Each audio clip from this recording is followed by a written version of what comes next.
शहीद राकेश आनेराव, जन्म 9 जून 1983, राहणार सोनारी, शिक्षण 12वी सायन्स। आनेराव परिवारातील सर्वात लहान असल्याने सर्वांचेच लाडके होते। वडील दशरथ आनेराव बस कंडक्टर आणि आई लताबाई विडी कामगार यांच्या पोटी राकेशचा जन्म झाला। आईला घरकामात मदत करायला इतर भावंडांप्रमाणे पुढे असायचा।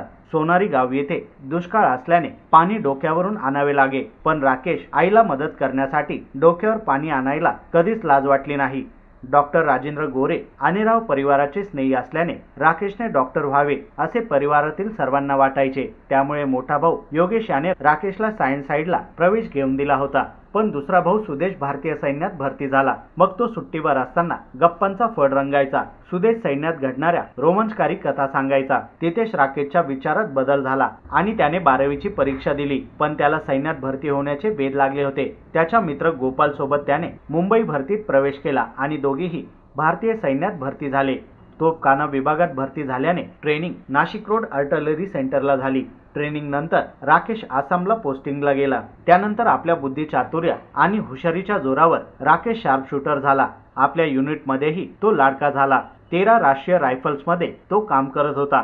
मोठे बंधू सुदेशच्या लग्नासाठी 2 महिने सुट्टीवर आला आणि मोठा भाऊ योगेशच्या खांद्याला खांदा लावून लग्नाची जबाबदारी घेतली। लग्नात खूप धमाल मस्ती केली। 9 जूनला आपला वाढदिवस मित्र परिवार तसेच कुटुंबासोबत साजरा केला। 14 जूनला सुट्टी संपवून आपल्या कर्तव्यावर रुजू झाला। 24 जून 2005 रोजी आपल्या सहकाऱ्यांसोबत ऑपरेशन रक्षकसाठी जात असताना अतिरेक्यांनी केलेल्या कार बॉम्बस्फोटात राकेशसह 22 जण शहीद झाले।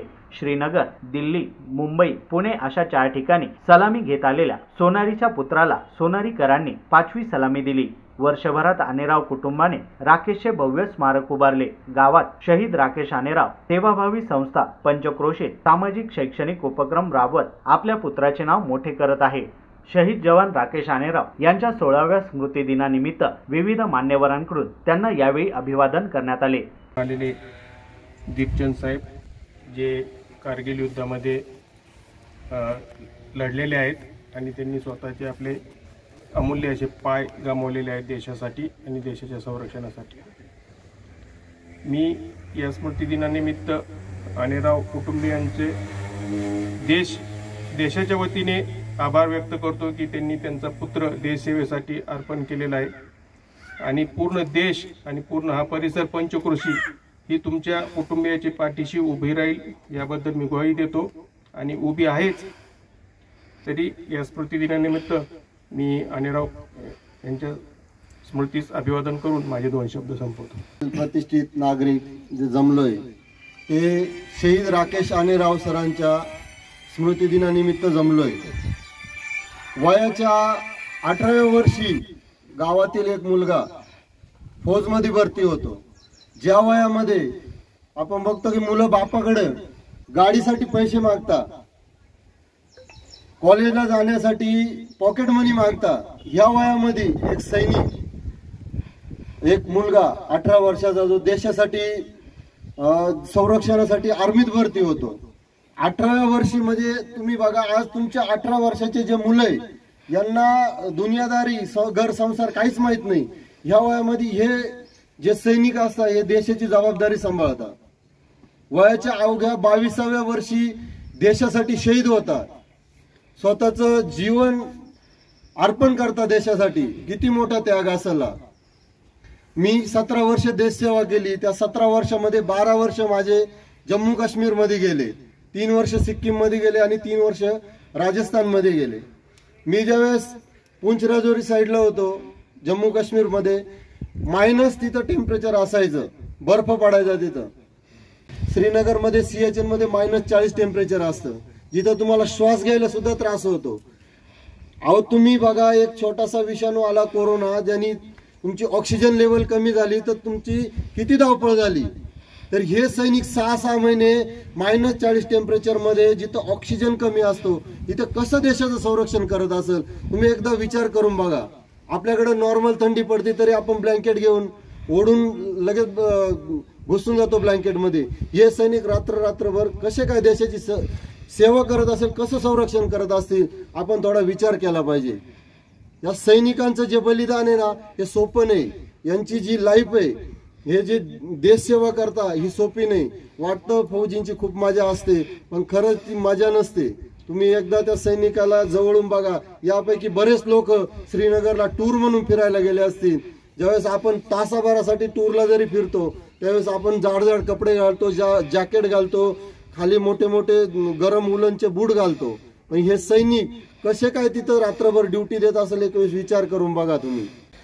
भरा नहीं जो बाहों से बहती जिसमें रसधार नहीं, हृदय नहीं वह पत्थर है जिसमें सब देश का प्यार नहीं. अभी सब लोगों ने बहुत बातें बताई हैं, मैं ज़्यादा टाइम नहीं लूँगा क्योंकि अच्छी बातों के लिए किसी के पास टाइम नहीं सुनने के लिए, ये हमें भली बातें पता है. मगर फिर भी आज मैं पुण्यतिथि पर सर को नमन करते हुए हमारे उन सभी वीर महापुरुषों को भी सत सत नमन करता हूं जिन्होंने इस मातृभूमि के लिए अपना सर्वोत्तम बलिदान दिया है. भगवान उनकी आत्मा को शांति दे और उनके परिवार को वो शक्ति दे कि वो इस दुख की घड़ी में भी अपना हौसला ना खोए और संयम बनाए रखे. मैं नायक दीपचंद 3 पराक्रम लड़े हैं मैंने. ऑपरेशन रक्षक, जम्मू एंड कश्मीर, ऑपरेशन विजय कारगिल और ऑपरेशन पराक्रम राजस्थान. सैनिक की गाथाएं बहुत कुछ रहती है, मगर मैं कुछ बातें आप लोगों को बताना चाहता हूं कि सैनिक उस पेड़ की तरह है जिसकी टहनी कटने के बाद में भी वो फिर से फूटता है और अपना जो उसका कार्य है छाया देना, फल देना, वो देता रहता है. और सूखने के बाद में भी हम उस पेड़ की लकड़ियां इस्तेमाल करते हैं मगर फिर भी वो कुछ नहीं बोलता. उसी तरह हम लोग सैनिकों की जिंदगी भी है. हम चाहे कट जाए, कुछ भी हो जाए, मगर हमारे अंदर जो देश भावना है जो हमें सिखाई गई है वो हम नहीं भूलते हैं. और जरूरी नहीं है कि हम बॉर्डर पर जाकर के या वर्दी पर पहन करके देश की सेवा की जा सकती है. आप लोग भी, हम लोग भी आप लोगों के अंदर से ही गए हुए हैं. मैं हमेशा बोलता हूं ये जो हमने वर्दी पहनी है ये वर्दी नहीं, हमारी अंदर आत्मा है. अगर आप सैनिकों की भावना को समझें, क्योंकि सैनिक आप लोगों के अंदर से ही गए हैं, लेकिन हमें एक सिखलाई दे दी गई है कि जो भी करेंगे हम लोग इस देश के लिए करेंगे. हम लोग यहाँ छोटी छोटी बातों पर छोटी छोटी चीजें लेके बैठ जाते हैं. आज ही आप देख लो, हमें एक प्राउड होना चाहिए जिस मातृभूमि पर सैनिकों ने जन्म लिया है. उस गांव का, उस मोहल्ले का, उस माँ बाप का तो नाम रोशन है. अगर आप बाहर जाओगे तो आपकी क्या पहचान है? आप फॉरेन में चले जाओ, हमारा तिरंगा एक पहचान है हमारी. वैसे ही अगर आप इस गांव से जाओगे तो ऐसे सैनिक आपके आजू बाजू में है, जैसे राकेश सानीराव जी है. इनकी आपके टोपी के ऊपर देखा हुआ ना, क्या लिखा हुआ है? सर्वत्र इज्जत और इकबाल. तो इसका महत्व आप लोगों ने समझना है कि हम लोग सेना में सभी धर्मों का पालन करते हैं. हमारे पास में भिन्न भिन्न भांति, भिन्न भिन्न भाषाओं, भिन्न भिन्न जातियों से आते हैं, मगर फिर भी अनेकताओं में एकता की मिसाल है, वो है हमारी भारतीय सेना. आप देखते हो कभी भी कोई सैनिक झगड़ा करता है, यहाँ पर देखिए ऐसे इस माहौल में भी हम लोगों को किसी को बुलाना पड़ता है कि भाई साहब आइए आप श्रद्धांजलि देने के लिए. क्यों? क्योंकि ये चीजें हम लोग सिखाते नहीं है, ना किताबों में पढ़ाते हैं, ना किसी को. आज हमें बाप बड़ा ना भैया, सबसे बड़ा रुपया की बात याद आती है. रुपया हम लोगों को बहुत ऊंचाइयों तक लेके जा सकता है, लेकिन हम रुपये को ऊपर नहीं ले जा सकते. तो ये हमारी कमियां हैं कि हम लोगों ने सैनिकों के बारे में अपने बच्चों को हम लोग क्या पढ़ाते हैं? आज बेटा अच्छे नंबर लेके आ जा, तुम इंजीनियर बन जा, तुम ये बन जा. कोई भी ये नहीं बताता कि बेटा उस सैनिक की कहानी पढ़ दो. हर व्यक्ति को शहीद देशभक्त आज भी भगत सिंह जैसे पुत्र चाहिए, मगर अपने घर में नहीं, दूसरों के घर में चाहिए. ये आप अपने दिल पे सोचिए. ऐसा कभी भी मत सोचो कि ये लड़का मेरा 1 है या 2 है, ये हो जाएगा. यहाँ पर कितने रोड एक्सीडेंट में भी चले जाते हैं. अगर देश की सरहद पे जाता तो एक सीना चौड़ा हो जाता है कि नहीं, मेरे पुत्र ने या मेरे गांव के लड़के ने कुछ देश के लिए कुछ बलिदान किया. प्राउड आता है अपने आप को. मैं हमेशा, मतलब मेरा भी जन्म हुआ, लेकिन मैं अपने आप को अधूरा जन्म समझता हूँ, क्योंकि मैं चोट लगने के कारण सेना से बाहर कर दिया गया था, क्योंकि मुझे बोला था कि हैंडीकैप हो गए, अभी आप देश सेवा नहीं कर सकते. बहुत दिल में आज भी ये कमी रहती है कि मैं हमेशा यही प्रार्थना करता हूं कि मैं जब भी जन्म लूं इस मातृभूमि में लूं और एक सैनिक की दोबारा से ड्यूटी करूंगा. ये जज्बा कब आता है? हम लोग सब सैनिक सरहद पर रहते हैं. तो जो आप लोग सामने आज खड़े हैं ना, तो हमेशा एक मैं बातें बोलता हूं कि सेना के आगे जो सेना है वो आप लोग हो. जैसे अभी विजय जी ने बताया कि हम लोग 6-6 महीने बाहर रहते हैं. हमें पता है कि हमें कुछ हो भी गया तो जो सेना के आगे सेना है, आप हमारे परिवार को संभाल लोगे. इसलिए हम हंसते हंसते इस मातृभूमि के लिए अपना सर्वोत्तम बलिदान दे देते हैं. शहीद लान्स नायक राकेश सानीराव सर 24 जून 2005ला त्या अतिरेकी हल्ल्यामध्ये देशाचं रक्षण करता करता शहीद झाले.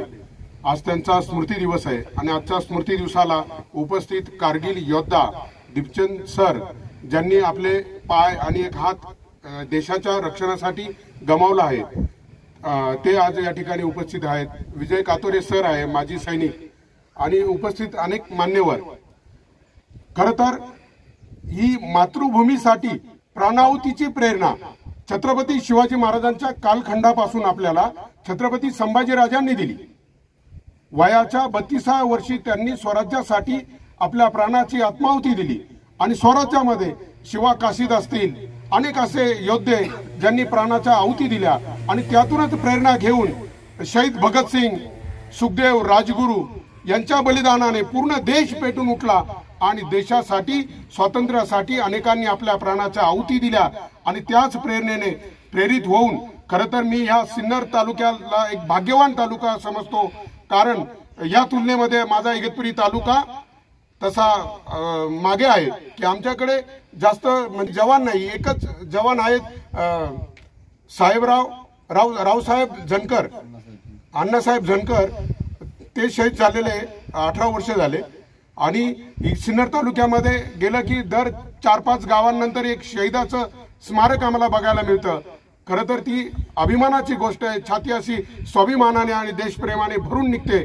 ज्यावेळेस या ठिकाणी आम्ही मागच्या वेळेस आलो, राकेश आनेराव सरांचं जेव्हा मी स्मारक पाहिलं आणि डोळे पाण्याने भरून आले की एक कुटुंब देशासाठी किती प्रेरणादायी, देशासाठी आज एक मुलगा दिलाय, दुसरा मुलगा सुद्धा सैन्यात होता, आता ते सेवानिवृत्त होऊन पोलीस खात्यामध्ये सेवा करत आहेत.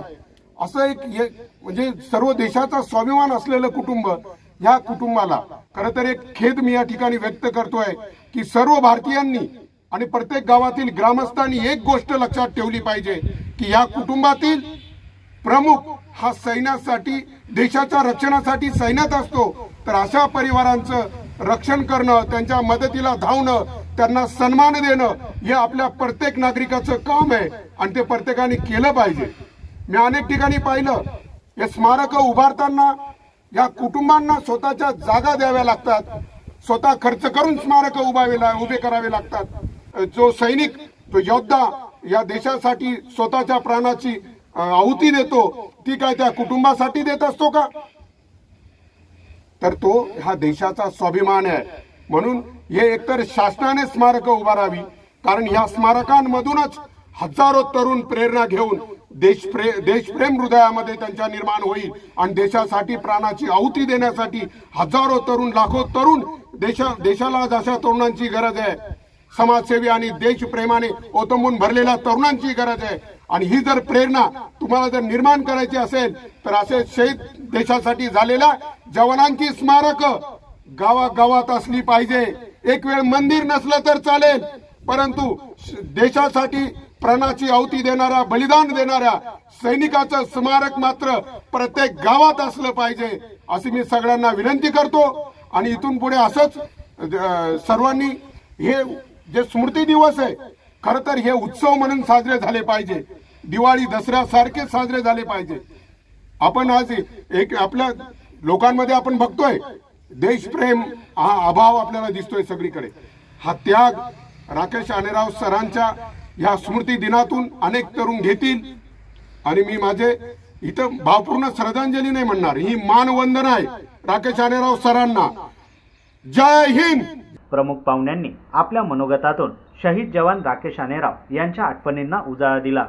यावेळी कारगिल योद्धा मेजर दीपचंद, सिन्नर पोलीस ठाण्याचे पोलीस निरीक्षक संतोष मुटकुळे, सरपंच रामनाथ शिंदे, उपसरपंच नामदेव वारुंसे, श्रीरामपत संस्था चेअरमन भाऊसाहेब शिंदे, विविध कार्यकारी सोसायटीचे दशरथ साळुंके, प्रमुख उपस्थित विनोद नाठे, SLM इंग्लिश मीडियम स्कूलचे मुख्याध्यापक संदीप ढोकणे, प्राथमिक शाळा सोनारीचे मुख्याध्यापक राजेंद्र आहेर, पतसंस्था चेअरमन रामनाथ डावरे, साई नारायण स्कूलचे मुख्याध्यापक रत्नाकर सर, निवृत्त सुभेदार मेजर रवींद्र डहाळे, माजी सैनिक खंडू पवार, कामगार शक्ती फाउंडेशनचे अध्यक्ष अनिल सरराव, कोनांबेचे माजी सरपंच संतोष डावरे, व्ही राजे ग्रुपचे अध्यक्ष विठ्ठल राजे उगले, सोनारीचे पोलीस पाटील दत्तू कडबाने आदी यावेळी उपस्थित होते. मी योगेश आनेराव, शहीद राकेश आनेराव यांचा मोठा बंधू. आज शहीद राकेश आनेराव यांचा 16वा स्मृती दिनाचा कार्यक्रम आयोजित केलेला होता. माझे बंधू शहीद राकेश आनेराव हे 2000 साली 12वी झाल्यानंतर खरं तर डॉक्टर होण्याचं स्वप्न उराशी बाळगलेला माणूस हा सैन्यात जाईल ही कोणालाही कल्पना नव्हती. शरीरयष्टीने नाजूक असलेला हा राकेश डॉक्टर होण्याच्या उद्देशानेच अभ्यास करत होता. 12वी सायन्सला 70% मार्क पाडून त्यांनी डॉक्टर होण्याचं ठरवलेलं होतं. पण मोठे बंधू सुदेश हा सैन्यात असल्यामुळे सैन्यातील गोष्टी त्यावेळेस सुदेश सुट्टीवर असायचा. त्या काळात घरात गप्पांमधून ते निघायच्या आणि त्याने त्यावेळेस मनाशी ठरवलं की मी डॉक्टर नाही तर सैनिकच होणार. आणि त्याच दृष्टीनं त्यांनी पुन्हा पावलं उचलली आणि 2000 साली तो सैन्यात भरती झाला. वर्ष 18 असतानाच ह्या बंधूने आमच्या सैन्यात भरती झाला आणि त्यानंतर जवळजवळ 3 वर्ष त्याने जम्मूमध्ये गुप्तहेराचं काम केलं होतं की जी माहिती असेल ती आपल्या सैन्यापर्यंत पोचवायची. एक आपल्या साध्या ड्रेसमध्ये राहून, आर्मीचा ड्रेस वगैरे काही वापरायचा नाही आणि साध्या ड्रेसमध्ये राहून माहिती वगैरे काढून ती आपल्या सैन्यासाठी जी आवश्यक माहिती असेल ती द्यायची. हे 3 वर्ष काम करत होता आणि त्यानंतर 2005 साली आमचे दुसरे बंधू सुदेश यांच्या लग्नासाठी 2 महिने सुट्टीवर आला. खूप धमाल केली त्या 2 महिन्यात, लग्नाचा खूप मस्ती करून आणि तो पुन्हा आपला वाढदिवसही सगळ्या नातेवाईक असतील, परिवार असेल या सगळ्यांसोबत त्याने आपला 9 जून 2005ला आपला वाढदिवसही साजरा केला.